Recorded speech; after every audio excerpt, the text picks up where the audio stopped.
Good morning, good evening, good afternoon. A very warm welcome to all of you to Leadership Insights with me, Prashant. आप सबको मेरा प्यार भरा नमस्कार. Now, today's episode is extra special because today's episode is the last episode of season 2. And that's what makes it special for me. But there is another reason as well of why this episode is special. Because this episode falls in the Women's History Month, the month of March.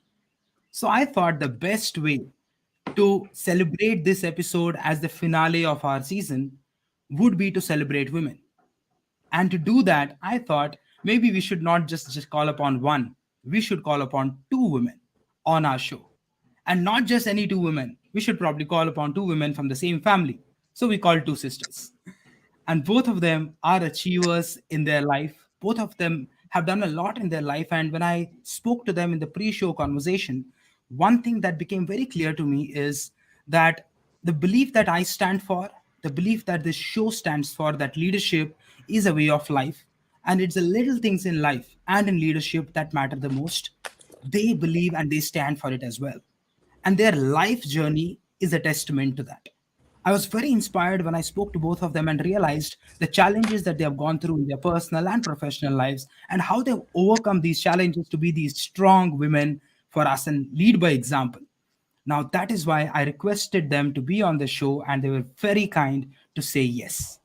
So, let me tell you who do we have with us today to celebrate this season finale. We have Dr. Usha Roopnarain and Dr. Sonia Roopnarain. Dr. Usha started her political career as a researcher and a speechwriter, and shortly after that, she was selected as a member of parliament.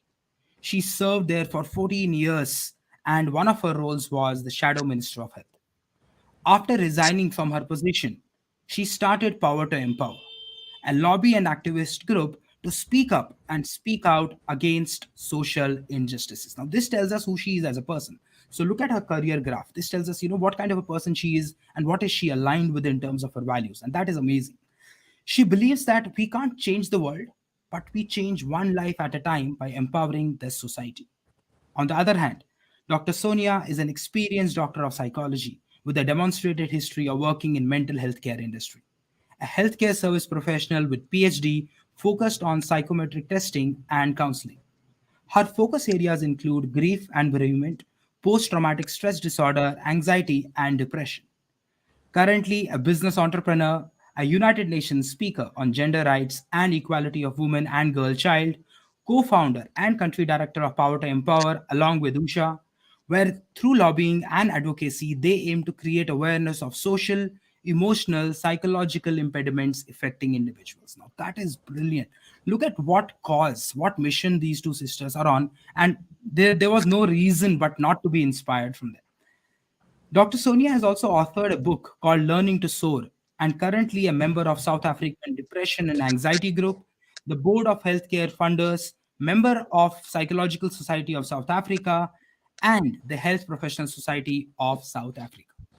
So, without any further delay, let's welcome with us Dr. Usha and Sonia Roopnarain. Hi, Dr. Usha. Hi, Dr. Sonia. Thank you so much for being on the show. Hi, thank you. Hello, a very good morning to both Thank of you you. I so know much. it's very early in the morning. Sun is still rising in South Africa. Yes, it is. It's a Good, good, beautiful good. day So here in South Africa. great. I'm glad it is. So first of all, thank you for agreeing to be on this show, and thank you so much for agreeing to come together on this show. It's like double bonanza for the show on a season finale. Thank you for that. Now, to start the conversation, since what we speak about or we intend to speak about on this show is leadership, and the belief system that we drive the conversations around is that leadership is not just about a title or a position. It's about a way of being. It's about a way of life. So, I would like to start our conversation or open the conversation with this question to both of you, and we can start with Dr. Usha. What is leadership according to you? Thank you, Prashant. And I must take this opportunity to thank you so very much. I think it's an immense honor for me. I'm deeply humbled and I'm excited. This is the finale. So, you have a lethal combination with both of us here. So I'm blessed to be here. And especially, as you said, it's Women's Month. So, you've given a great platform to women and we appreciate you for that. So thank you very much. Now, whenever we speak about leadership, like you said, leadership is not about titles. It's not about positions. It's not about privileges. And it's not about even where you fall on the flow chart or on the organogram, how high up you are. No, it's nothing of that sort. You've heard that saying, anybody can be a leader. It's a skill that anybody can learn. You're not born with it. So, leadership, according to how I view it, is being a purveyor of empathy, courage, and accountability. Or you can call it ACE: accountability, courage, and empathy. Those are the three words. Now, Prashant, when you introduced me, you said I was a speech writer. And one of the techniques is the tricolon, using the power of three. So that's the way people remember it. Accountability, courage, empathy.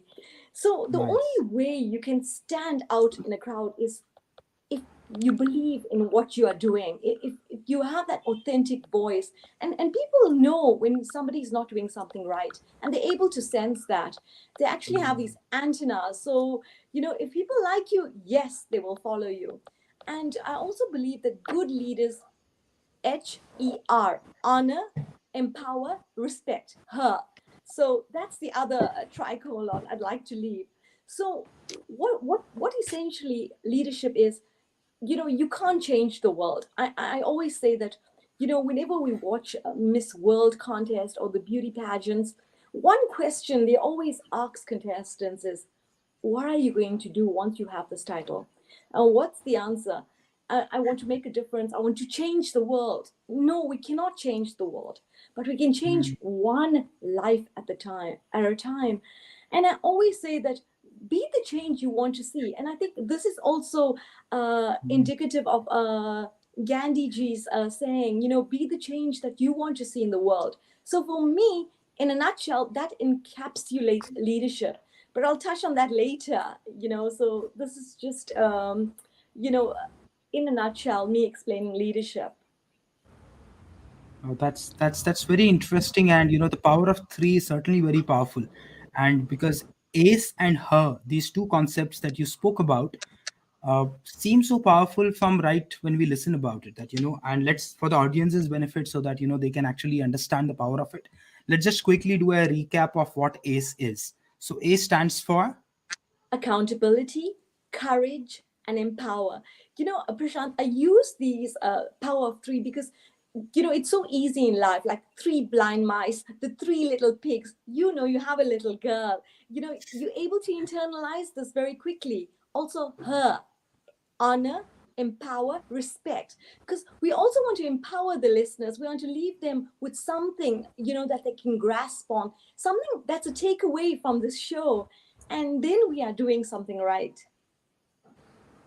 Brilliant. And you said something that's so realistic, because a lot of us get into this field, or we want to make a difference to the world. And a lot of times we think that I want to change the world, I want to change the world, and then we go out there and take certain actions, and we realize it's not possible, and we give up, saying that there is too much happening in the world. This world is not a great place to be in, to live in. It's too corrupted, or it's way past bringing any change to this world.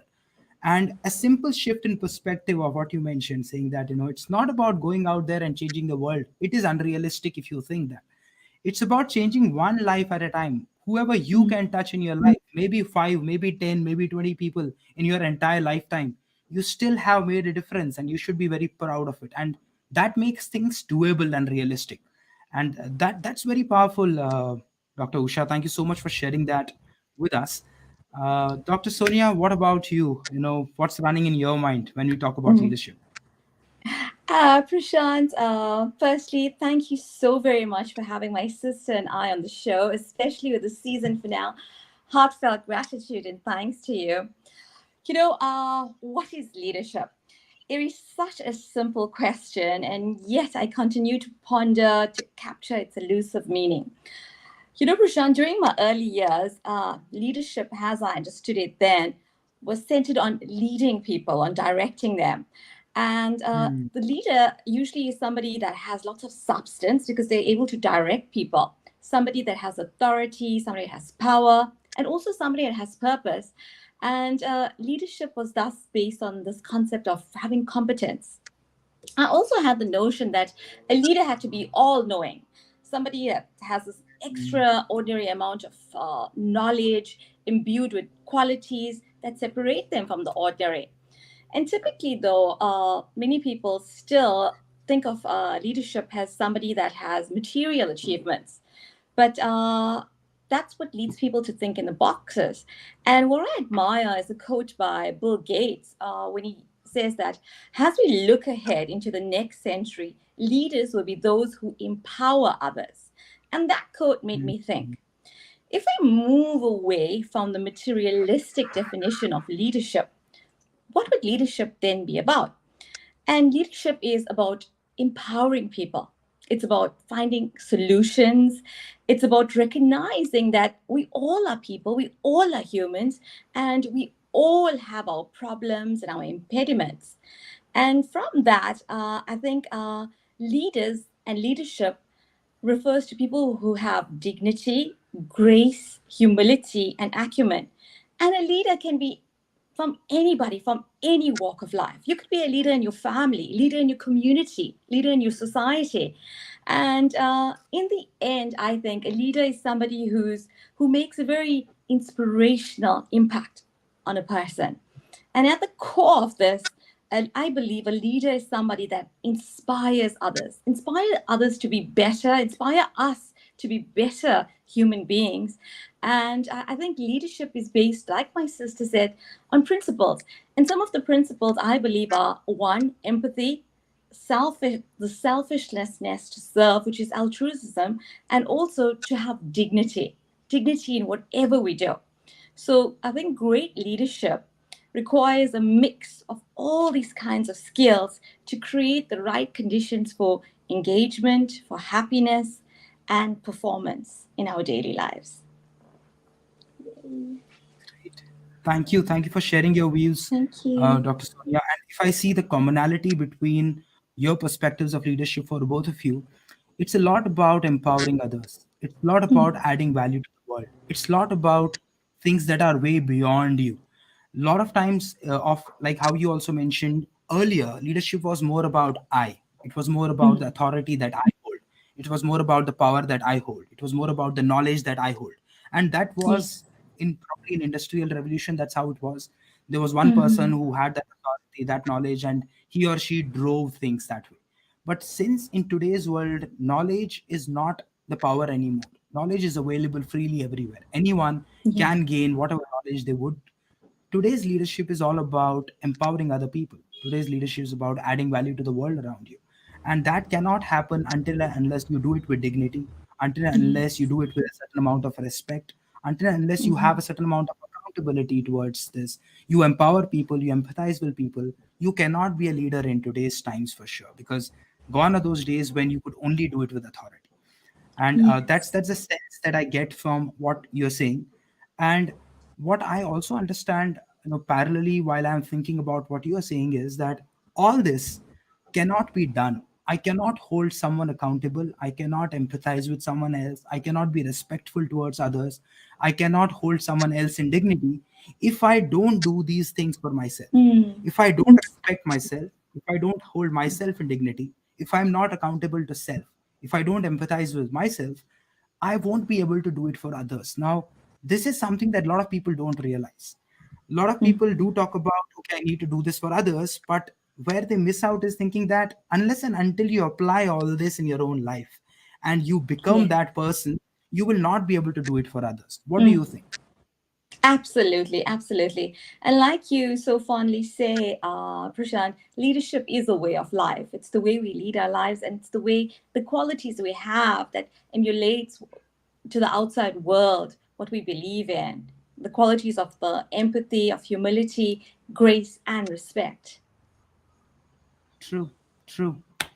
So, Dr. Usha, this leads to me to another question, and that question is more from your career point of view because you have had an illustrious career. But one thing that I see in your career, which is again an underline, is you've been in the industry to serve, be it politics or be it power to empower. Now, what is common is serving, that you're looking to add value to people, and that's who you have become as a person over the years. Now, to understand that a little deeper, now I understand that you've been in politics and member of parliament for many, many years. I want to understand, for audience's point of view as well, what made you choose a political career? Because when we look at it from outside, it does not seem like a career that allows you or gives you that opportunity to serve a lot. Because a lot of things happen out there. What I've heard of, this is not something that I have experienced. So, could you share few leadership lessons with us through your journey of politics? Yes, thanks, Prashant, for that question.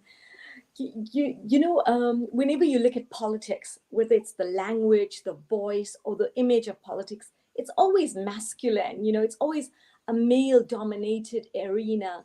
And when we think of politicians, let's be honest, we think of old men, we think of corrupt leaders who are disconnected from the masses. And also, the prototype of a political leader is always like male. And this, to be honest, politics was the last place I wanted to be. I never in a million years fathomed that I wanted to be a member of parliament or a politician. I felt, if you're a politician, you needed to be domineering, you needed to be dictatorial, you needed to be able to divide and conquer. So when I immersed myself into politics, I felt, what, if I'm here as a woman, I had nothing to lose, but everything to gain. Because politics must not divide or diminish our voice. Too often, whenever we see women in politics, I always say they don't concentrate on what's her political views. It's her dress sense, what shoes are she wearing, as opposed to her views. So it's like so imbued in that gender biased language that you find it outpouring in the masculine domain, which is politics. So when I spent 3 terms as a legislature and parliamentarian, you get to know the tools of the trade. You get to become, and I'll talk later on a little bit about this, but I've learned a number of lessons. 14 years is a long time to be in government. That's 3 terms, that's 14 years of being in exile, basically, So, yeah. And I have to say, leadership is not just about policy making, like you said, it's a way of life. It's about how to empower. And we keep using this word empower because it has the word power in it. And power in this sense is a very, very positive power. If you have too much of power, you become corrupt. And absolute power, we know what it does to society. So, I'm here in South Africa, so I come with the voice of Nelson Mandela and Mahatma Gandhi, and you can't isolate those two great human beings. So it was Mandela who said that a leader is like a shepherd, and we know a shepherd always directs, he always protects his flocks, he's nurturing, he protects his sheep, if you think of the shepherd. So leaders must never be detached. It's not about being in the office far away from society, traveling in your private jet. No, no, no. It's about being with your people, for your people. So if people like you, like I always say, they will work for you and they will work with you and they will connect with you. It's like being on LinkedIn. It's easy. You look at a profile and you press click connect because you like something about that person. And even our talk today, it was because we connected in some way. So Mandela, if you look at his life, he was called Tata, which means father. And if you look at Gandhi, he was called Bapu, which means father. So immediately there's those similarities. To call a leader father, I think there's so much loaded in that. You wouldn't just term anybody father because because of their humility, because of the ability to have so much of sacrifice, because fathers sacrifice as well, they love as well. So Mandela spent 27 years incarcerated. This is what I call sacrificial leadership. And even Gandhi, he was thrown in and out of prison. And both of them, Mandela and Gandhi, believed in the power of reconciliation. Both of them mobilized against oppression and apartheid. Gandhi stood up for the Indians, and Mandela stood up for Indians and the blacks who did not have access to voting. So both of them were the most humble, most iconic leaders that South Africa has produced. And I love this quote because it makes me laugh, and I think children also love it. Mandela said, "I don't care if the cat is black or white, as long as it can catch mice." I think it tells you, we want a society that's classless, that's casteless. There's no racial groupings, there's no gender profiling. So both their lives, both their sacrifices for freedom and the dignity of oppressed groups has impacted me, because you look at them and you think that Gandhi being a foreign man, and Mandela spending 27 years of his life incarcerated. Yet when he stepped out of prison, he was able to forgive his oppressors. Now that's what I call leadership. And that's what I call humanity, that ability to do that.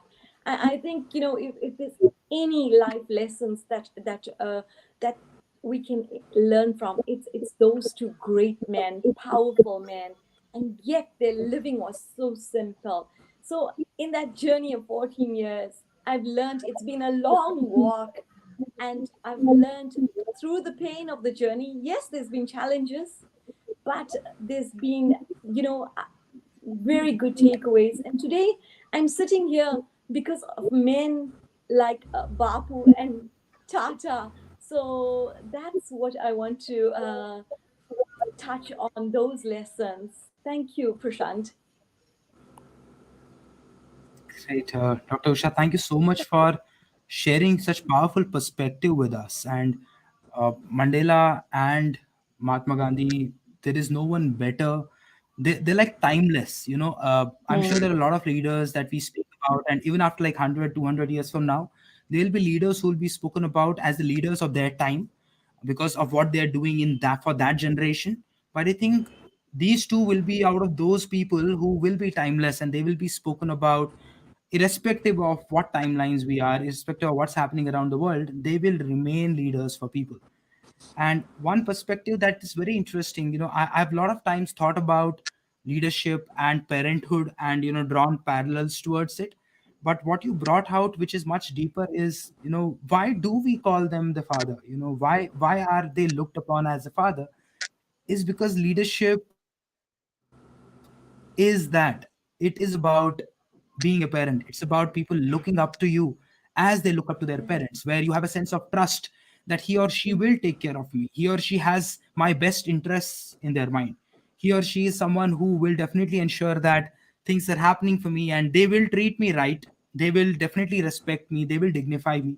Is why you call somebody a father. And that's a very powerful parallel that you've drawn, Dr. Usha, between fatherhood and leadership. And I request to the audience who are listening to us right now, or if you're watching it in the recording, that go a little deeper on this. I would say just pause the video if you're watching a recording, or make a note in your book right now if you're watching it now, and keep this as a reflection point, saying that okay, fatherhood, parenthood, and leadership, how are they related to each other? How am I doing there? What can I get better at? Because they're very, very much related, and that's a very powerful perspective. So thank you so much, Dr. Usha, for bringing in such powerful message to us uh, through your political career, yes, which we will dig deeper into as we move forward. I want to ask a question to Dr. Sonia now. Power to empower. You're the country director of it, and you and Dr. Usha run it together. Now, the question that I have for you is, why did you start this organization? Like, what is Power to Empower? Why did you start it, and how has the journey been so far? Thank you so much for the question, Prashant. Well, Power to Empower, as the name suggests, it's about leadership, about empowerment, and it's an advocacy and lobby group that was created by my sister and I. Actually, it was birthed by my sister and I'm just the co-founder of it. And we both believe in the inherent dignity of all people, irrespective of race, class, religion, sexual orientation, sorry. And we believe in the value of humanity. And as Usha had mentioned, 3 C's, we believe that the 3 C's, one is catalyst, where people need a change to become a change makers. We need some form of transition. The second C is capacity building, where we want to accelerate leadership across all fields, whether it's the medical field, electronic field, technical field. And the third C is capacity building, where we want to believe that social movements are built upon this individual leadership and strong institutions. And we cannot change the world, like Usha always says, but we can transform it, and we can change one life at a time. We also believe in the principle, Prashant, that we can't wait to be empowered. We all have this inherent, innate power in us. And all we need is to unlock it, or somebody to just nudge us in that right direction, to unlock it, to claim it as well, and to share it with other individuals.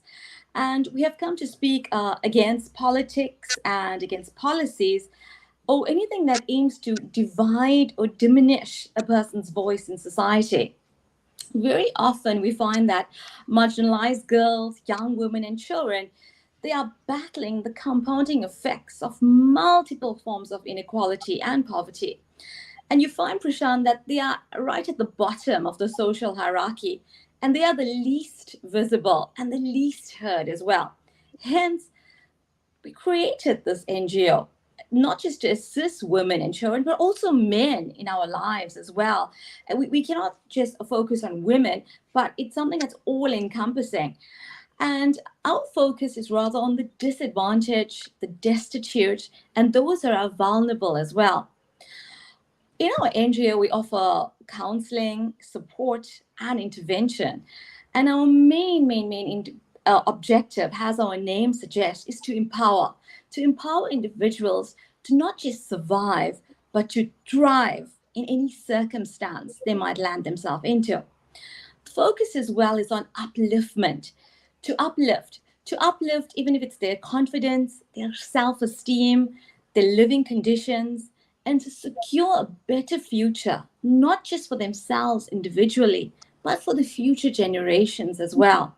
And how do we do this, Prashant? It's very easy to say we want to focus on empowering, on upliftment, but this we do is through self-development, to speaking to them, through having workshops, through having focus groups.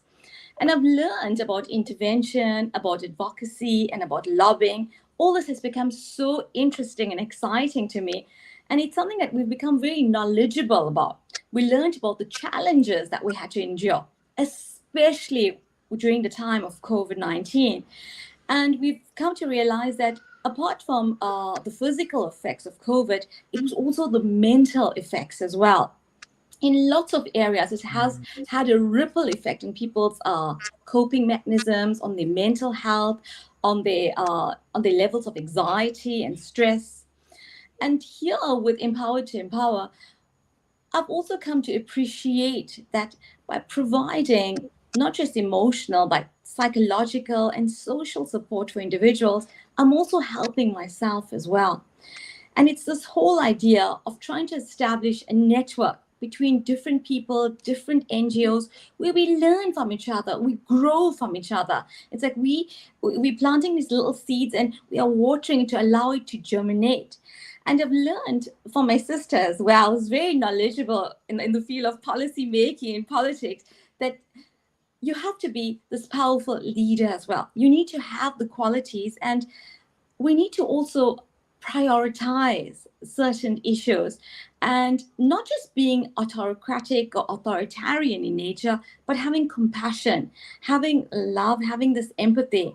And from this, we've enjoyed engaging with different people, partnering with different aspects, both on the micro level, be it with just, even if it's just one person, and right up to the macro level, be it with social media, decision making, policy making. So this, Prashant, has really been not just an exciting, but also an inspiring journey where I've come to learn so much and appreciate so much, not just in the lives of others, but also in my life as well. Things that we take so much for granted, I've learned to appreciate and be thankful for. So, that in a nutshell is what Power to Empower stands for. Thank you.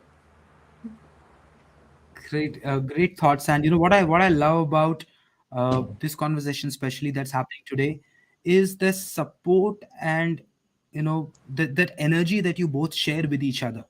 When I look at you right now, I'm looking at both of you at the same time, right?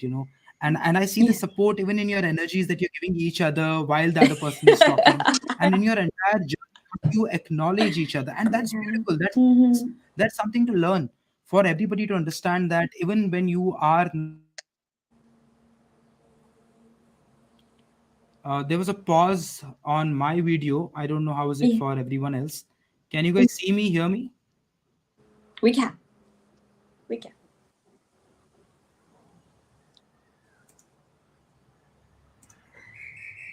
We can see you. It's all Okay, I good, don't know if you Prashant. guys can see me or hear me. If you can, I'm just trying to see if there's a challenge on the network here. I'm trying to fix that Okay. because I can't see or hear you, so I have no clue if you guys can. Oh, we Okay, can see now you I can. and hear you. Yeah. Okay, I hope you have not been screaming that way for a while because I couldn't see or hear you, but now I can. I think it's all right. Okay, good. So I was talking about the energy that I can sense in both of you, and that's the beauty of being in a role where you're looking to serve people. And Sonia mentioned it so well that when we are looking to empower people, when we are looking to do something for the society, we're looking to create something for others. It is impossible to do that if you're not changing yourself. It is Mhm. impossible to add value to others until you Yes. also change yourself, right? And that's the Mhm. beauty of this whole process. We evolve as people and we get better as people every single day, is why we are able to add more value to people. And I think the power to empower is a lot about ourselves as well, saying that, okay, I need to empower myself, which will give me the power to empower others. And if I don't do that, I will not be able to empower others. And I can see that synergy among both of you. So that's something for us to respect and learn as well, of how important it is for us as humans. It's not important to just be as sisters, as friends, as just fellow humans. How to understand that how your energy can impact other people, how to contribute energetically. If you can't do it physically, emotionally, financially, Mhm. at least energetically let that person feel that you are with them. And that little nudge that you spoke about a while back, saying that we all have what it takes to get there and be there, but we need that little nudge. And it doesn't Mhm. always has to have to be a physical presence. It can happen Mhm. energetically as well. I can see happening in this conversation that how we are empowering each other, and that's beautiful. Thank Is this how you. you are? Is this how you've always been as sisters, or is this through this Yes. journey you're also involved? We've always been like this. We are the life support. We support each Mhm. other, and Absolutely. it's amazing. She's my sister, and she's my best friend, and uh, I think it's so important to have that unity. It's so important to have that encouragement. If I'm having a dark day, I know I just have to call Sonia, and you know, she just makes it all the more better, that kind of thing. So it's that's how sisterhood is. And also, Prashant, while we're talking, also on LinkedIn, we have so much of support, and I just Yes. want to salute. There were so many messages on Women's Day, and it was men. Most of it were men wishing us. So Mm. that's why, even in Power to Empower, we never dehumanize any human being. Especially, Never. even if we're talking about women, we don't want men to be left behind. They are human beings. So we say we speak for humanity. So yeah, thank you out there, to everybody who support us. And yeah, lots of support. Thanks. Very, very true. And I think the right moment to acknowledge everyone, especially on LinkedIn, for the support that we get. It's an amazing Mm. community. So I think Mm. thank you from all of us, all three of us, for the Thank you. support that you've been giving us, for Yes. doing what we're doing. It shows Yes. up every single day. I started on LinkedIn Mm. a year and a half back, and it's become like family. There are people that I know there who I feel like I know them. It's like we know we are supporting each other and we are banking on each other. We are trying to pull each other, push each other to move forward in life, and it's a brilliant community, and I'm glad you're experiencing the same. And thank you for using this platform to show that gratitude to everyone. I think it's also the right time to quickly look at the comments. That's also an important Okay. factor, because we have Prasanna who joined early and says, I'm waiting for you guys. Then he Ah, says, a very good morning to all. And he's been so active since ah, yesterday, trying to support Yes. us, putting all the messages, making sure we have more people mm, on this show. So thank you, Prasanna, for thank that. Thank you so you. much. We have Kuldeep Kumar Chauhan saying hi, everyone. Hi. Someone is there on almost every show, a great support system for Oh. me and for the show as well. So thank you, Kuldeep. We have Oh, Salaja who says, You have Salaja. two amazing Ah. women, no doubts Yeah. about it. Yay. Our sisterhood. Yay. And Prasanna again says, Hi. Hi, Usha and Hi. Sonia. And says, Hi, Prashant as well. So thank you so much. Ah, Yes. Hussein says, Good morning from KSA. Good morning, Hussein. hi. And Salaja says, Ace her Usha. That's nice. She's very together. Very well. Then we have Rajendra who says, Great thought, Ah, Usha. Oh, And thank you, thank you, ah, Rajendra. Rajendra. Salaja says, Agree, Sonia, that notion exists about leadership and power. oh, Absolutely. thank you. Rajendran says, Inspire others to be better is the key of leadership, Sonia. So that's a great Thank point that you you. Thank you, Rajan. added. Ah, He also says, Isn't it right to empower women in politics for the sake of bringing leadership to the fore of women who really need it in society? Dr. Usha, just a thought. Yes, no, absolutely. But Prashant, we also need women who are not just tokens, who are not just placed there, to get a quota system. Because in South Africa, we want 50% representation of women. And when we look at the population of women in the world, half the population, more than half of them are women. So it stands to reason that more women needs to be in decision making, from the boardrooms, to political office, wherever, from CEOs, from the corporate world. We need more women, and we need women also in domains where it's usually controlled by men, like in defense, like in military. We need more women there, because that is the only way we can bring about changes. Because we don't want men always making decisions, but we want it to be joined. We want women also to add their voice. So our voices matter.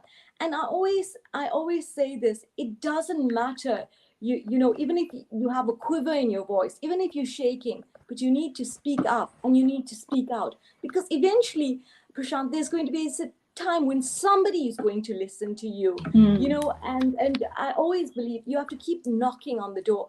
And one of the other lessons I learned in my life is, you cannot just simply accept a situation. You always have to keep changing. You have to be learning all the time.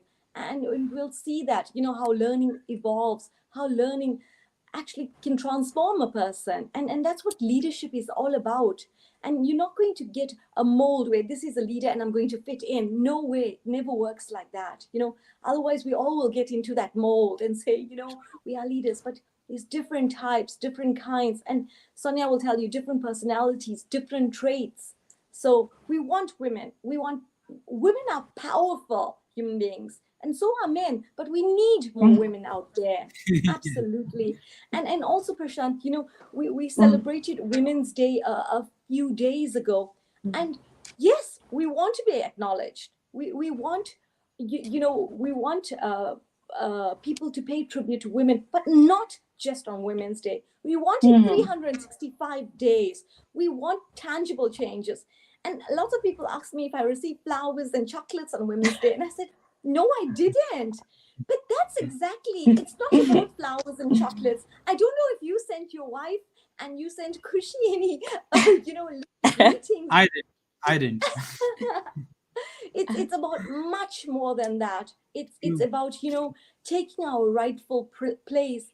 And like I say, if the half of the world's population who are women are unable to participate in decision making, then somewhere something is wrong.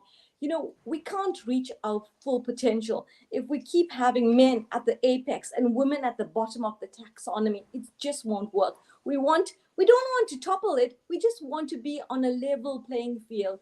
So if half the world is excluded, we cannot have sustainable peace and security. And I always say we need, you know, we talk in threes all the time, like three musketeers. But now I'm going to add fourth one to the dimension. We need rights. We need women's rights, right? True. We need representation, more women in decision making. We need resources, because if we're going to make this happen, we just don't want talk. We want spending towards women's goals, women's projects, women's programs. And the fourth R is respect. Women want respect. Yes. And respect is something that's earned. And we want people to respect us, our abilities, our bodies, our minds. And that's what we stand for. And that's what we believe in. And I think, like Sonia said, it's an inherent human right. And we shouldn't be denied that. No, we should not. And we come from a country where we've been excluded. Apartheid, it excluded women and other racial groups. We are marginalized. We are second-class citizens. We never want to go back to that situation. It's a crime against humanity. So if I'm speaking out, I'm speaking for women, and we don't want tokenism. We want powerful women, and women are powerful beings. They just have to be unleashed. Yes. So I hope that answers the question. Agreed. No, I'm glad you said that. And whenever I hear this, the thought that comes into my mind, whenever I hear anybody, or if I read anything about empowerment of women, or giving equal rights to women, or having a 50% women and men, so I always think that in my mind, this is my perspective, that it's not just about giving equal rights or respect to women, or equal opportunities to women, or having that number that there's gender diversity, that we have people across gender. We should not look at it like a favor that you're doing to any gender. It's not that saying that, okay, let's have them 20%, poor guys, let them also be there. Okay, let them also be there. Okay, who are we to look at other genders with that amount of pity, or saying that okay, let's give them that? Who are you to give that? It is about the power that they bring to the table. It's about the perspective that they bring to the table. It's about the power that they have to make a difference, is why we want everybody on the table. Not because we want everybody, so as a checkbox I'm like, okay, I have two women, I have two this, I have three this, I have four It's not about just checking that box. It's about respecting what they bring to the table. And I can say it with so much conviction, is because in my career as an employee, I have been led by three leaders, three women leaders, who have been amazing leaders. I have worked with women as team members and helped women grow up leadership roles. And today in my team, my content marketing, my entire design is being handled by women. At home, I have three women who I live with, and Yay. they are an amazing support system for me. So I'm saying this from experience, not just an agenda, not just something that sounds good because the world is talking about it. So let me join the bandwagon. There's so much that women have to offer, and every gender has to offer. It's not just about women. Every gender has to offer, and everyone has to work together, because there is so much that we can do differently, and so much we can do more if we work together. Because one kind of a gender, one kind of a perspective, one kind of success, one kind of failures. If you have diversity, and if you allow everyone to give their best, then the possibilities are amazing and huge. And everyone is happy doing that, right? Because everyone gets to participate. So I'm glad you brought it up, Dr. Usha. Very powerful. I could share my emotions as well. Otherwise, I wouldn't have gotten that opportunities. Thank you for that. And thank you, Rajendran, for putting that point, so that, that triggered us to have this conversation. Thank you for that. We have more comments. Mona Lisa says, and changing one life has its own positive repelling effect. I think she's Yes. referring to the conversation about Yes. that one life positively impacts hundreds of others' lives. Absolutely. Great. Eric Pinto says, yes, speak up and speak out for women folks. So Ah, true. Mona Lisa says, every day is Women's Day. I yes. celebrate happy Mm. every day for women on 9th March on LinkedIn. Ah. That's damn powerful. Yes. And Rajendran says, people talk about equality, but in real life, it's not granted much by men, and leadership by women is the answer. Yes. And Eric says, women have a rightful place in all our life. They are equal to men. Yes.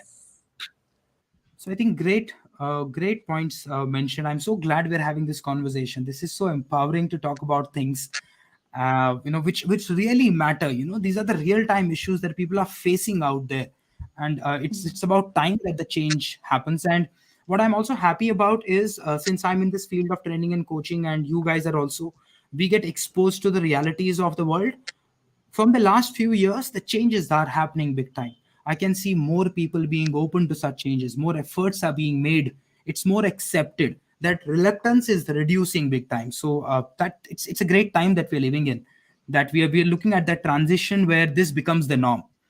Do you guys experience that? Have you seen that? We have, Prashant, we are seeing, there are changes being made, let's be honest, but, the gaps need to be closed.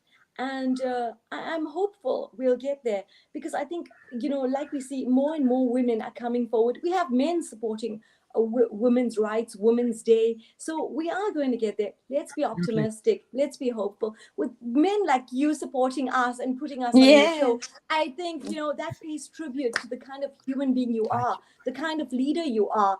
And to have us on the finale, I mean, that's so empowering. And yeah, a great shout out to you.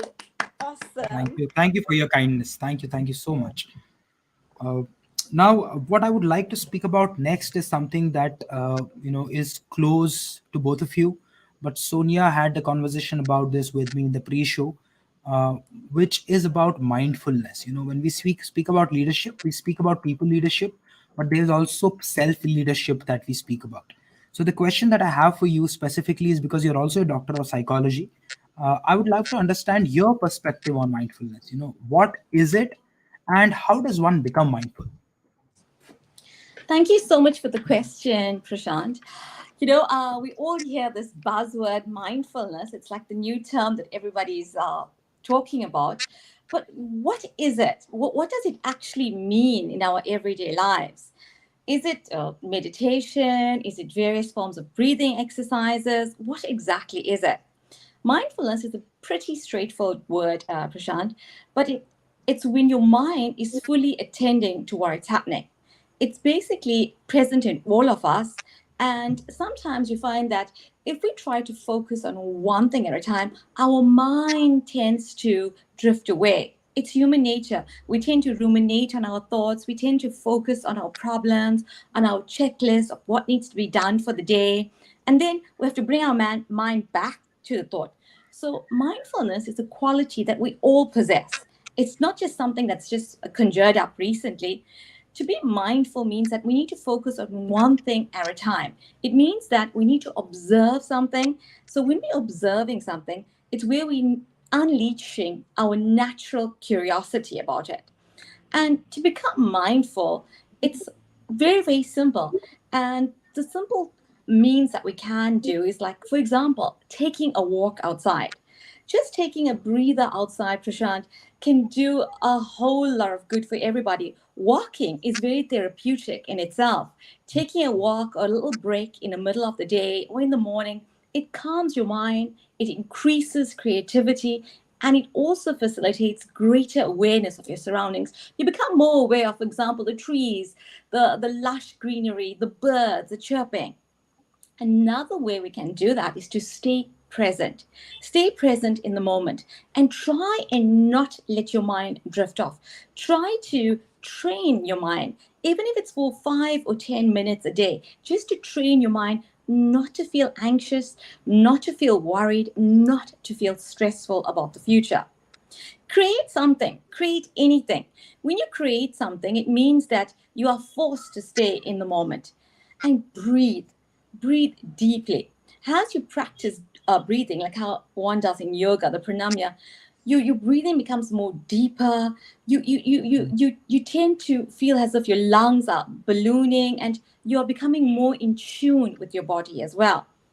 One important thing, Prashant, is disconnect, especially from your phone.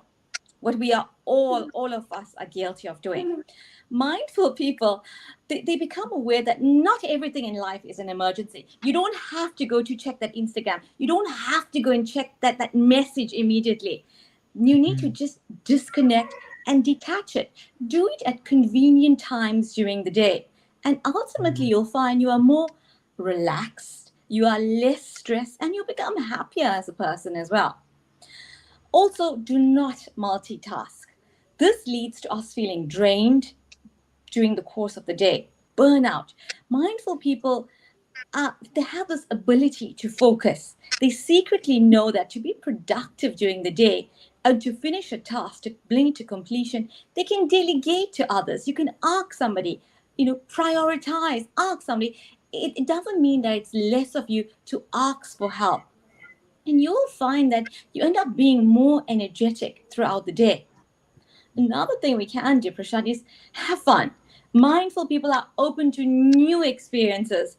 And this happens when you have a good work life balance, not focusing too much on the work, but also having this balance. And you'll find that if you have this good, positive aura, this halo effect around you, you will generate this positivity to others around you. It becomes sort of osmotic. They are able to draw your positive energy, your effervescence. That's what would happen. And that's what you want to achieve. Then you want to allow yourself to feel. Don't be ashamed of it. Don't be ashamed that, yes, there will be more negative than positive in your days as well. But it's not something where you need to be ashamed of or embarrassed about. We all have those days where we feel dark and gloomy. But take notice of that negativity as well. Take care of your physical and mental health. Mindful people have learned this art form. They've learned that physical and mental health go hand in hand. They are symbiotic. And you have to avoid things that are toxic, toxic emotionally, toxic mentally. Try to ignore them, detach from them, dissociate, sort of divorce yourself from them. And learn, what I love is to learn to appreciate the small stuff and don't take anything or anyone for granted. And that's what mindful people do. They're grateful for the little, the minutest of things in this world. And this in turn helps them to be truly grateful. And awareness is the key here. And this is a secret ingredient to being peaceful. It's your state of mind. It's where if you become a mindful person, you honor each day, you honor itself, and you honor your health. That's what most important, honoring yourself. It doesn't mean that you're being selfish when you're honoring yourself or self-pity. It means that you acknowledge yourself, you respect yourself so much that you realize that your mental stability is most important. So that's the key. A lot of things that you said, Mm-hmm. Dr. Sonia, very important pointers for all of us to make note of, and everything that you said has such a deep meaning to it. Every point I think needs to be written down as points to remember, and I think every point needs to be thought upon. Of what did you say? And what I loved was the ending where you said it's about honoring yourself, and then you Mm-hmm. said something in the beginning where you said it's about being present, right? Yes. And we try to do too many things at the same time, and we live in a Mm-hmm. world where it seems like we're living in a sense of urgency that Yeah. everything needs to happen right now. There is, you know we don't know whether the next moment will be, and we have actually taken that thing very seriously, where somebody has said that you don't know how long will you live. Maybe you won't Mm-hmm. get up tomorrow, maybe you won't be alive tomorrow. I think that idea has been misunderstood, where everybody is trying to do everything possible today, because we don't know if Mm-hmm. we will have it tomorrow or not, right? So it's important that we understand that present is the reality.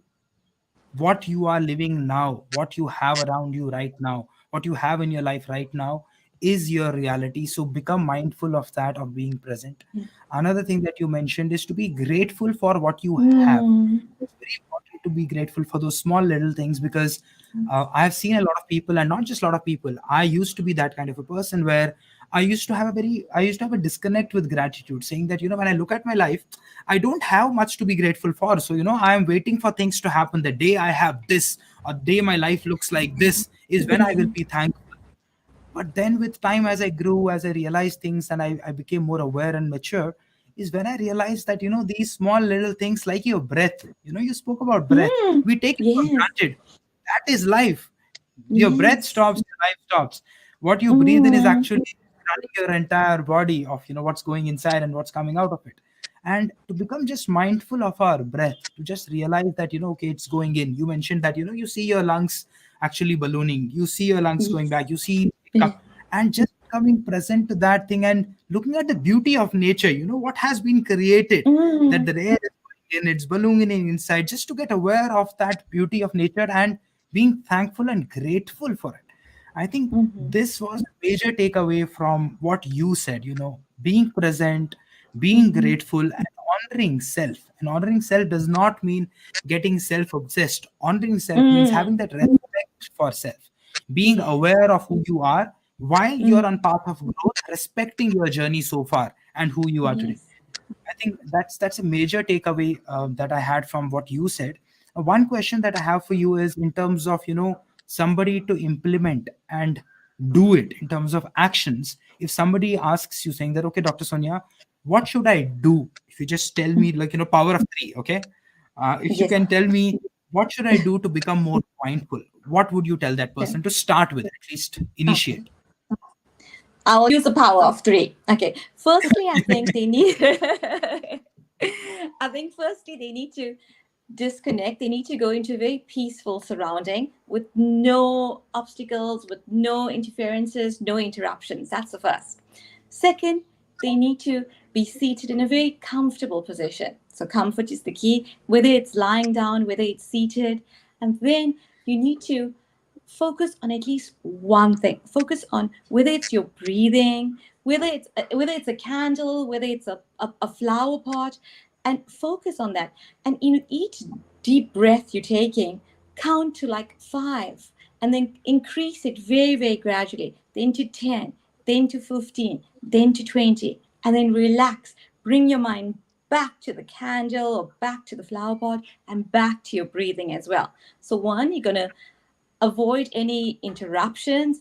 2, you're going to be very comfortable. And 3, you're going to focus. So if you're able to follow those 3 steps, even if it's even if it's 5 minutes a day, you'll find that there'll be an improvement in your creativity, improvement in your cognitive abilities, improvement in your sleep as well, and improvement in your relationships. Because if you are more relaxed within yourself, if you are more at peace, you'll find others around you will be able to emulate that as well, because the way you treat others is the way they're going to treat you in return, and the power you give to others, the aura that you give to others is the same aura that they're going to give back to you. It's an exchange. For example, Prashant, if I were to be speaking loudly and talking down to you, you're not going to respect me, you're not going to talk to me in the same manner. So similarly, you need to have this energy, you need to have this positivity within you, that it need to be were you able to transfer it onto others. And with that transference, you'll feel yourself becoming more in tune with nature, more in tune with yourself, and you will have self-fulfillment and self-contentment as well, which is the key. Having that contentment. The world can be collapsing, there could be wars, riots, COVID, whatever might be happening. But as long as you have this peace within yourself that the world is not giving you, you'll be able to be in tune, even with your spirituality as well, a key element as well. So I think that is the key, Prashant.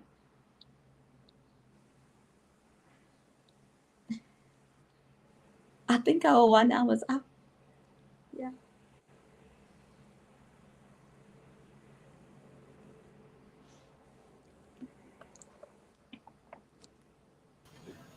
All right. Can you see me? Can you hear me? Am I back? We can hear you, we can see you. All right. I hope I, Sonia didn't just continue to speak and we no, couldn't hear her I out. didn't. Okay, great. So technical challenges, I don't know. Maybe internet is testing my mindfulness, saying that, uh, let me see if you can stay mindful while I challenge uh, you. And I think I could, because I just need to stay mindful for 5 minutes a day.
All right. Once again, can you see me? Can you hear me? Yes. it went by so quickly. Okay, Yeah, the I hour have went no idea by. what's happening. It's fine. No, I think it cut off at an hour exactly. Maybe something happened. So it's Nothing. like, okay, your time is up. Don't speak. Mm. But that's okay. I'm sorry for this. Let's continue, because we were in between a very powerful learning from you. So if you could please Mhm. repeat the answer to that question. I We understood the three steps that you mentioned of what we need to do to stay mindful, right? How would it help me? So you're saying I should do it for 5 minutes a day at least. I think that's where our Yes, at conversation least. was. Hmm. At least 5 minutes a day, Prashant. And you'll find that emotionally it's going to help you because you're going to be less stressed, less anxious. It's going to help you Mm, cognitively. It's going to improve your creativity. It's going to improve your sleep as well. And I think where we got cut off was with where I was mentioning it'll actually improve your awareness because you become more aware of your surroundings. You become mm, more aware of maybe if there were issues or things that you just took for granted, but now you become more fully aware, more absorbed in it as well. And mm, like I mentioned, taking care of yourself is not self pity, it's not being narcissistic, it's not where you're mm, obsessing about yourself. It means that you honor and love yourself enough that you're able to take mm, care of yourself because it's also not being selfish. Because if you are unable to take care of yourself, how are you going to take care of others around you? For example, today we might be functioning like maybe like 50%. Why 50% when you can function at 80%? Because those mm, around you will be able to only get 50% of your energy. Why not they get 80%? So therefore, if you become more aware of yourself, more mindful of yourself, you'll be able to give off to others mm. around you, whether it's your work colleagues, whether it's your family, whether it's your friends. So mindfulness is the key. Wow, that's so powerful. And from what you're saying, things that are running in my mind parallelly, because this is how I am. I'm trying to see that, from a learner point of view, from an application point of view, what can I pick up? Now I see what's missing in leadership, especially when I talk to people, is one, the sense of self and social awareness is missing big time. Number two, the sense of focus, of being able to give that time, attention, energy to one task at a time is missing big time, because there's so many distractions around, and it's not allowing people per se to actually be focused. That's definitely missing. Third thing that's missing big time is that honor and respect for ourselves as an individual. Do we respect ourselves, and understanding that fine line between respecting yourself and getting obsessed yourself and becoming a Mm, narcissist? Now that line is very important to understand. There are a lot of people who misunderstand it and actually become narcissists, where it's all about them and the world revolves around them. That's not what we're talking about. We're mm-mm, talking about respecting yourself, being aware of who you are as a person, so that, which you said very beautifully, is if you are more, is when you can be more, is when you can give more. mm, If you aren't enough, then you can't give, right? You need to have a full cup, or at least some amount of something filled in your cup, to be able to pour it into mm-hmm, others cup. If your cup is empty, you are just pouring into an empty cup from an empty cup and nothing is happening, right? Exactly. I think that's very powerful that we can get as a self and people leadership lesson. And you're saying from your experience that if somebody does this for just 5 minutes a day, it allows them to experience the power of focus, allows them to experience the power of awareness, allows them to experience the power of gratefulness for the small little Mhm. things that are around them in their life. And that will show up in their leadership as well. Is that right? Correct. Correct. Okay, great. Thank you. Thank you for that. Thank you. Now, a question that I have for both of you, because we did speak a little about your experiences through your life, and I know this show does not allow us to talk about everything that you've seen in your life and what you have learned and come through and become such strong people. But we can share some instances, something that you think will be value adding to people to understand that experience. So, my question to both of you, and we can start with maybe Dr. Usha, is throughout your experiences of life, personally and professionally, if you can pick up any one of your experience that has left a lasting impression on you for who you are today, it has shaped you to be the person of strength that you are, what would that experience be? And if you can tell us about that. Yeah. Thank you, Prashant. I think that's a very very pertinent question, because sometimes you go through life and you don't realize it's preparing you for something later on that's going to happen. And like I said in the beginning, politics is the last place I wanted to be. It's really something I was defiant. I didn't want to be a vicious member of parliament. That was not part of the plan. No way. So I think being in public office is one of the experiences that molded me, reshaped me, and it actually recreated me. And I had to do this myself. I had to actually reinvent myself. And what does this mean? It means rebuilding yourself, because, politics is very, I always say politics is very hardcore. You have to be tough. You have to be able to withstand criticism, because you always under public scrutiny. You're always under the radar. There's always somebody having oversight. You are actually being Mhm. monitored. So you have to excel in your field, and that puts a lot of pressure on a person. It puts a lot of pressure on being a perfectionist, on trying to also please people, because remember, you have a constituency, you have a community, and you have to deliver if you're a parliamentarian. And you also have to be this agent of change, because if you don't bring about change in your term of office, you're going to be thrown out of office. You won't be re-voted into political office. So I also, as a woman, I came with very self-imposed limitations. It was almost like a prison, because that I created for myself. I felt, uh, being a young Indian woman from a traditional family, I had to leave my province, go to Cape Town, another province. That in itself, caused a dilemma for me, because I felt, I was separated from my family. Also, being in politics meant you had to like ward off all these criticisms. You had to although I was in the opposition initially, you had to ward off, the so-called arrows, the darts that came your way, and you had to be very strong to withstand it. Otherwise, it would break you down. If the arrows came, they would launch straight into your skin. They would pierce you. You'd be broken. So I always use this analogy, and because it's so close to home. In South Africa, we have the rhinoceros.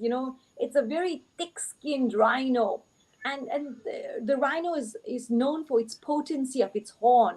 So you have to have skin like a rhino. You have to be able to ward off the darts, the arrows that come your way.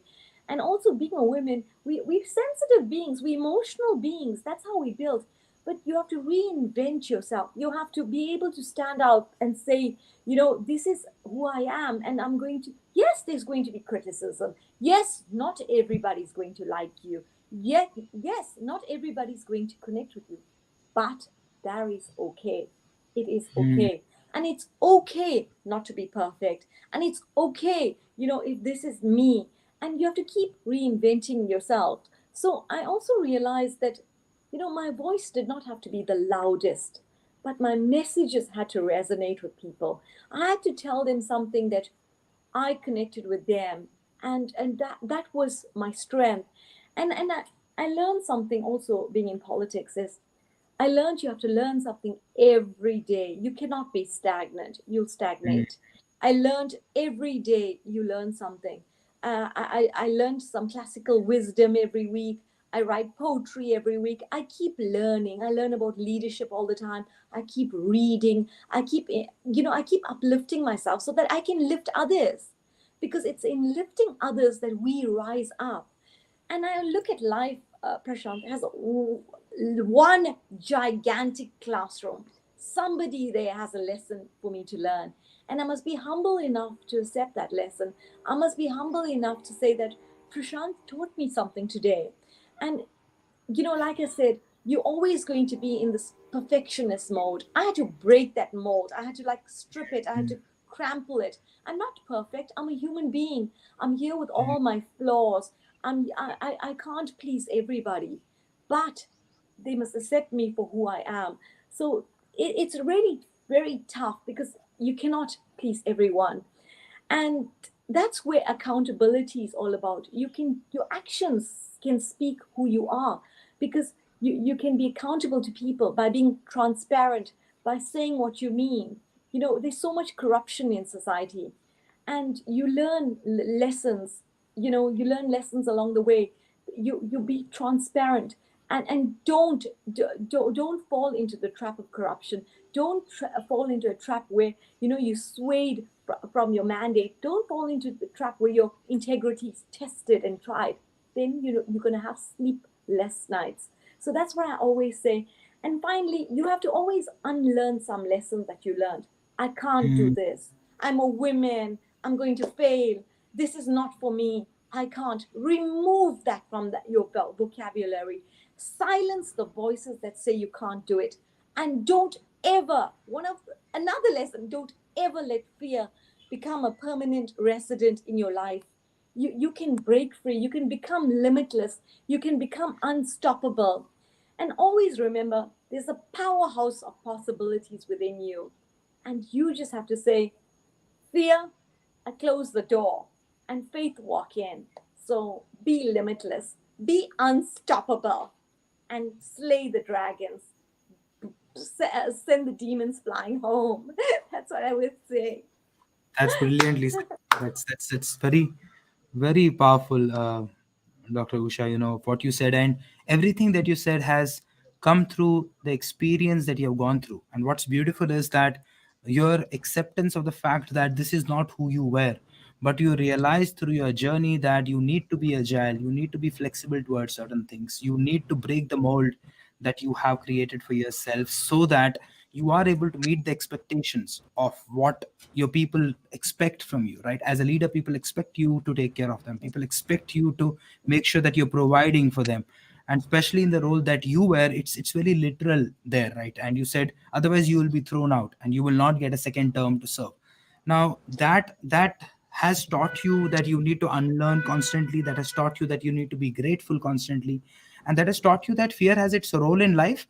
But I loved what you said, that you have to shut the door on the fear and open it for faith and let faith walk in.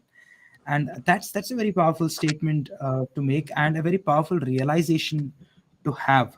And I can understand that being a woman compared to being a man, it would be much more difficult to do this, because that is the reality of the society. It's changing, yes, but it is a fact that it is tougher for women to do this. And kudos to you for breaking those molds, kudos to you for becoming this strong person, and for a pillar of strength for so many other women out there who are looking at.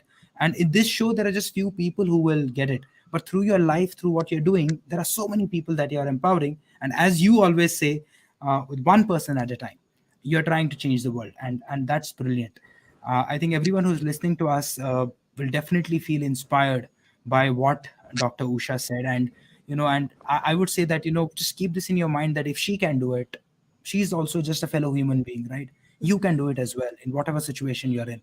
So take her lessons, take her story as an encouragement, and take it and apply it in your life, and break your mold and break free.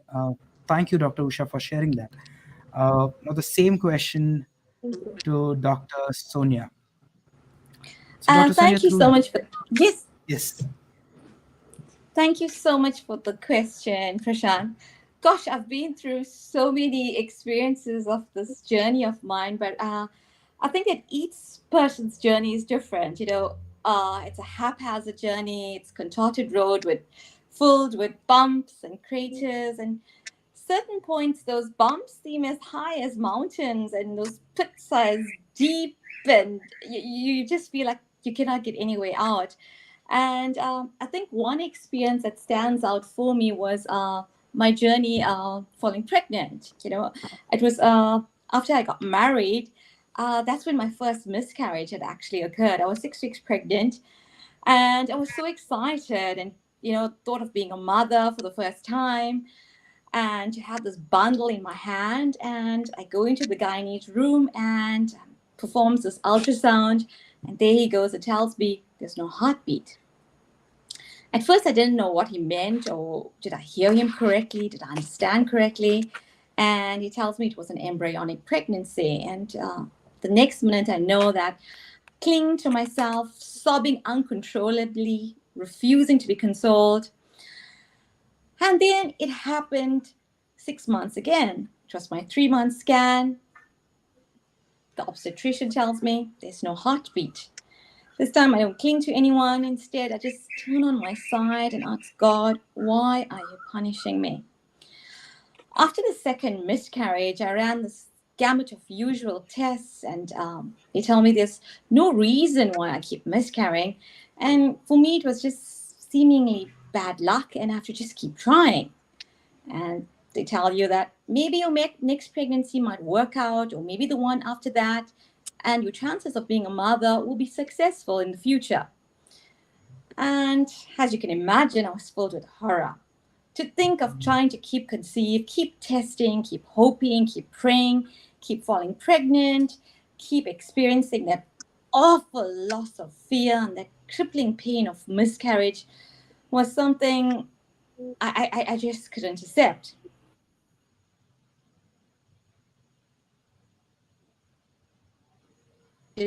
You as a female, you have this primal, visceral, overwhelming need, basic instinct of self-preservation where you want to be a mother. And not having a baby was unthinkable to me. So I don't know what it was. So I said, okay, God, maybe you will need a little bit of help. So, me with my nudging Prashant. So I said, God, let me help you. So I decided to try IVF. And there's a reason why IVF offer counseling. Although I'm a counselor myself, but I can tell you, it is hard work. It's hard, it's painful, it's grueling on your body, it messes with your mind. You're pumped with so many hormones, you can't even think straight. You put on weight, you can't drink alcohol, coffee, or caffeinated drinks. You have to have a perfect blend of nutritious foods. You have to get out, you have to exercise, but you have to also make sure you don't overdo it. You suffer with hyperpigmentation, blotchy skin, have mood swings. And here, you have to treat this bloated body now like it's a blessed temple, because you don't even know if you're going to get even close to becoming pregnant. And Prashant, did I mention the costs? Never would I ever imagine doing IVF if I thought of all the costs involved. And I opted for the Rolls Royce of treatment. I wanted the PGS, I wanted the IVF, I wanted the pre-implantation genetic testing to check where they test your chromosomes to check if there's any abnormalities, because what could cause a miscarriage. I went through the hyperoscopy, laparoscopy, endometrial scratching, whatever my fertility specialist suggested. I said, yes, I'm doing it. If it's going to help me achieve a full-term healthy baby, I'm going to do it. And so began the lengthy round of nightly injections, followed by twice-a-day injections, a bunch of scans where they check your ovarian follicles. You go for these egg harvesting. You have a bumper lot of eggs and embryos, and then you are left with a choice. Should you continue? Should you go for this for the embryo transfer, or should you wait for another round? And as you know, with me, after nope, I'm going to do this. So I went for my for the embryo transfer, and then 3 weeks after the transfer, I received a call, and my IVF was unsuccessful. This hormone-fueled rage and disappointment was impossible to describe. I was tired, Prashant, mentally, physically, emotionally, and spiritually. I demanded, I asked God, why can't I be a mom? You look at other moms out there, some of them, they don't even take care of their kids. They give them up for adoption, they are orphaned, and here I am, a mother, willing to do anything just to have this baby. And I just fell apart. I couldn't even go back to work. And I went into a state of depression, went on the course of antidepressants. And then, miraculously, 3 weeks later, I fall pregnant. And then during the pregnancy, it was a tumultuous one, but I wrote my book, and this is me with my little baby, and he's 8 years old today. A healthy bundle of joy, and through that, I went through a lengthy divorce as well. I went through a custody battle. Can you imagine? Abusive marriage. And through that time, I didn't work, Prashant, because I had my baby. God had blessed me. I says, God, I'm going to do anything possible to take care of this baby the best as I can. Not even work. I'm going to dedicate all my time. So I wasn't at work, Prashant. So people forgot who I was, and I had a very lucrative psychological practice. So to reintegrate yourself, and then happened COVID. So then that set me back another 2 more years. So then I couldn't think of going back to work. And then that's when I got involved in being a business entrepreneur, where we put up this building, me with the help of Usha. She's my rock through this. So we put up a building. We have a block of flats. We have a madrasa, which is a Muslim school for kids. We have a feeding scheme there. We have a charity shop as well, where we derive a passive income. So and I do my career, and I do my counseling as well, but this time I do it on a voluntary basis, and that gives me even more joy. So it hasn't been an easy battle, Prashant, because also a year after I lost my dad as well. So going through all these different losses, the loss of your marriage, your home, a loss of your status of being a married woman, the loss of my career for that time as well, and also having a legal battle, a financial battle, an emotional battle. It wasn't easy for me, but it was through this pain that I was able to appreciate the joy, because I felt that if I didn't know pain, I wouldn't be able to experience joy. And that's what made my journey so worthwhile. And this journey has been difficult and toilsome at times, but I pulled through. And one of the merits that I acquired from this journey that I had was strength in mind and strength in spirit. It's like steel, Prashant. And the most sublime quality is that it is heated through suffering. Nonetheless, each time I fell, I'm so grateful for my family and my sister and my faith in God, where they were able to help me to rise again, and I obtained that strength to rise. And each time I rose up higher than before. And yes, the miscarriages had brought me through a time of self-loathing. I hated myself. I hated this body, but not anymore. What's left is a searing urge in me to be the best mom I possibly can be. It's another lesson that I've learned through my journeys, that to appreciate all that life has to offer. Life is short, and my road could end abruptly at any time. And that's why, Prashant, and listeners out there, it's so important that for every day, for every moment, to focus on these positive things. My struggles, my desolation, they have procured value in my life. It's helped me to overcome pain. My friends, my family, my faith in God, although it was tested a multitude of times, there have been also very fortunate events in my life as well. They've been like lights in times of darkness. These lights have been there sometimes also for a season, and where they were switched off, but it reminded me that the world is not completely forlorn, dark, and bleak. Optimism, along with strength, is all we need to survive and thrive, to have this meaningful life. I thank you.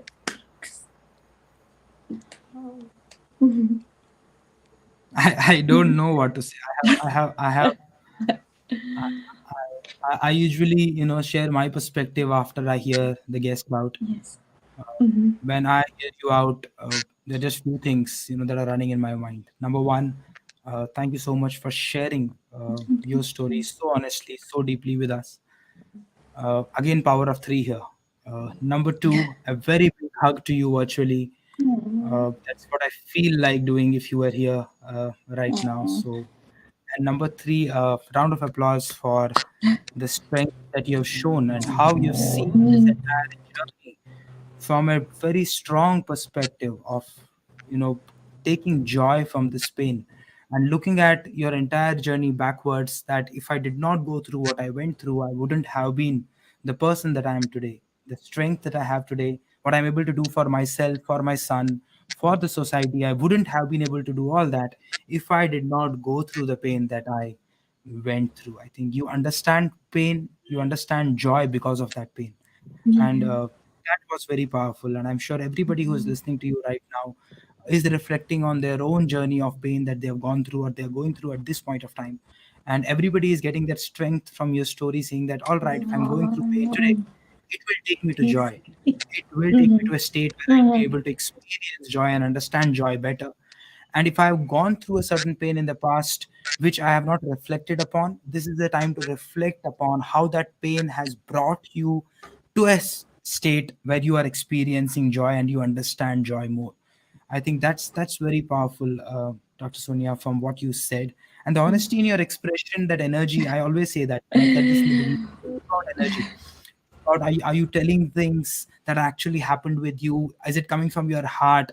And the emotions, everything was so real, and it took us through that journey. It was like, I definitely can't imagine what you have gone through, but I could see it like a visual that, okay, this is what you're going through in your life. And very, very proud of Oh, you, Dr. Sonia.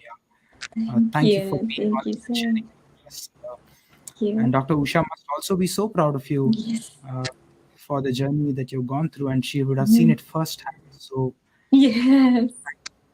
thank you for that share. Yeah.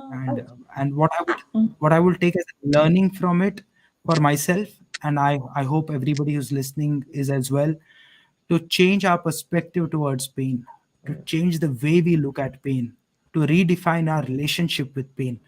That it's something that's teaching us something. It's making us go through something so that we can do more for ourselves and we can do more for people beyond us, which is for the world outside. I think that's a lesson that I would like to take away from this.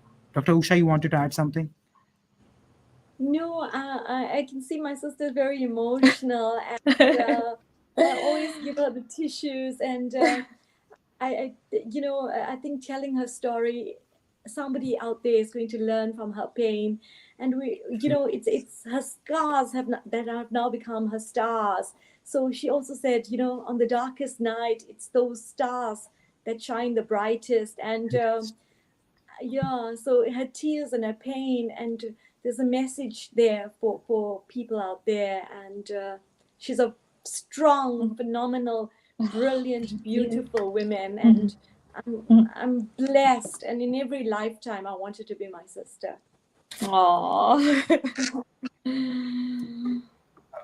And being very selfish, I don't think we could have had a better finale to Yeah. season two. Mm. Such pure, honest souls having a conversation where we are sharing life, we are sharing emotions with each other, we are removing all the masks and just being ourselves Mm. and sharing experiences. And that is what makes this special, and that's what keeps me going.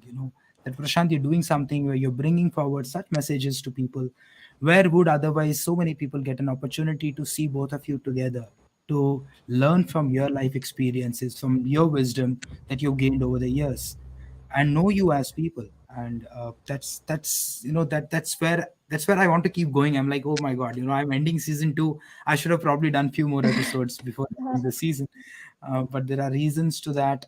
But I would request you to definitely come back in further episodes, in further seasons as well, because I'm sure there is so much more that we can learn from your experiences, personally and professionally. But right now, I'm also getting a little emotional. One, because of the journey that I went through with you, Uh-huh. and two, because this is the end of season End two. of it. Yeah. Mm-hmm. So, I will miss this for a while. I'll come back in few Mm. months, but I'm definitely going to miss it. But to both of you, a very, very heartfelt gratitude. Thank Thank you. Thank you you. so Thank much for you. being yourself. Thank you for being so honest and real. And thank you, everyone in the audience, for being a strong support Yes. system.